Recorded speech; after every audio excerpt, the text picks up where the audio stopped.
ఇందులో విశేషం హైలైట్ ఏంటంటే ఆర్థిక మంత్రి ప్రతి మాటను ఒత్తి ఆ డబ్బు వచ్చినప్పుడు అదేందుకు మహాప్రపంచం విజయంలాగా ఒత్తి చెప్పడం తప్ప కొత్తది ఏమీ లేదు.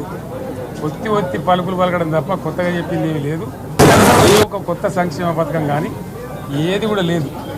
మహిళల పట్ల కూడా చాలా స్పష్టంగా చెప్పాల్సిన అవసరం ఉండే.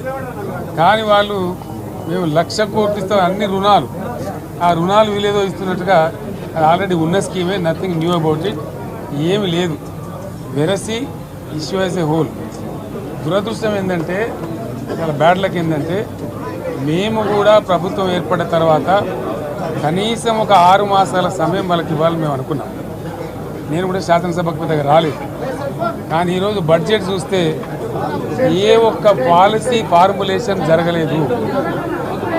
రాష్ట్రానికి సంబంధించినటువంటి ఏ ఒక్క విషయంలో కూడా ఈ అర్బక ప్రభుత్వం ఇప్పటి వరకు పాలసీ ఫార్ములేషనే చేసినట్టుగా కనపడతలేదు. వ్యవసాయం ఉంది, మాకు స్పష్టమైన అవగాహన ఉండే ఈ రాష్ట్రంలో వ్యవసాయ స్థిరీకరణ జరగాలని మేము 2 పంటలకు కూడా ఇచ్చినాం రైతు బంధు. వీళ్ళు ఎగ్గొడతామని చెప్తా ఉన్నారు.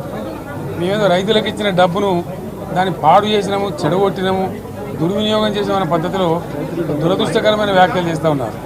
అంటే ఇది పూర్తిగా రైతు శత్రు ప్రభుత్వం అనేది తెలుస్తూ ఉంది.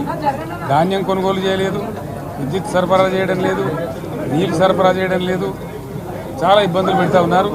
ఇంకా రైతు భరోసా, రైతు బంధు గురించి ఇంకా ప్రస్తావనే లేదు. ఎప్పుడు వేస్తారని మా ఎమ్మెల్యేలు అడిగితే కూడా కనీసం సమాధానం చెప్తలేరు. కాబట్టి రైతులను వంచింది ప్రభుత్వం, వృత్తి కార్మికులను వంచింది. ఒక్క పాలసీ, ఇండస్ట్రియల్ పాలసీ ఏమిటి?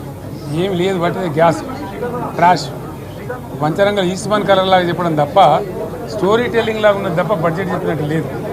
రాష్ట్రంలో వ్యవసాయ పాలసీ ఏమిటి, పారిశ్రామిక పాలసీ ఏమిటి, ఐటీ పాలసీ ఏమిటి, ఇంకా ఇతర అనేక పాలసీలు, పేద వర్గాలకు సంబంధించిన పాలసీ ఏమిటి అనే దాని మీద ఏ ఒక్క దాని మీద కూడా గ్యాసు ట్రాషే తప్ప, చిల్లర మల్లర ప్లాట్ఫామ్ స్పీచ్ లాగా ఉంది తప్ప అది బడ్జెట్ ప్రసంగం లాగా లేదు.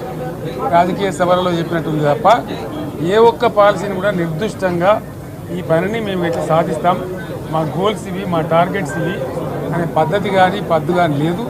ఇది పేదల బడ్జెట్ కాదు, రైతుల బడ్జెట్ కాదు, యువల బడ్జెట్. విశ్లేషణలో మీకు తెలుస్తుంది. భవిష్యత్తులో బ్రహ్మాండంగా మేము దీన్నంతా కూడా చీల్చి చెండాడబోతాం. Thank you.